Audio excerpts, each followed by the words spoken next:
দোয়া রয়েছে, যে দোয়া হাদিসে আসছে, আল্লাহুম্মা ইন্নী আউযু বিকা মিনাল হাম্মি ওয়াল হুজনি ওয়াল বুখলি ওয়াল জুবনি গলাবাতিদ দাইনি ওয়া কাহরির রিজাল।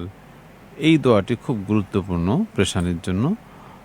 তো আমরা এই দোয়াটি পড়ব। আর আমি আরেকটি কথা বলবো, একটু গ্রহণযোগ্য একটি দোয়ার বই আপনারা যদি মার্কেট থেকে কিনে নেন, তাহলে ওখানে সুন্দর করে এই বিষয়গুলো দেওয়া আছে।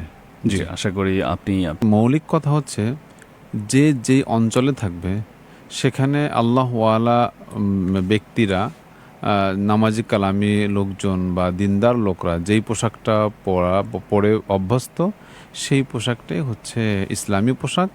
আর হাতা লম্বা বা খাটো হওয়ার ক্ষেত্রে নামাজের সাথে যদি সম্পর্কর কথা বলা হয়, তাহলে লম্বা হাতাওয়ালা জামা পরে নামাজ পড়াটা বেশি ভালো। আবার হাতা লম্বা থাকলে সেটা গোটায় নামাজ পড়া যাবে না, এমনটাই কথা আর কি। জি জি রাসূলের আমল ছিল ওই যে রাসূল সাল্লাল্লাহু আলাইহি ওয়াসাল্লাম 4 কুল পড়তেন এবং আয়াতুল কুরসি পড়ে এই ব্যাপারে হচ্ছে আমল করতেন। জি জি, আলহামদুলিল্লাহ। হচ্ছে যদি সূরা ফাতিহার পরে যে সূরাটা পড়া হয় এটা হয়ে যায়, তাহলে এটা তেমন সমস্যা না।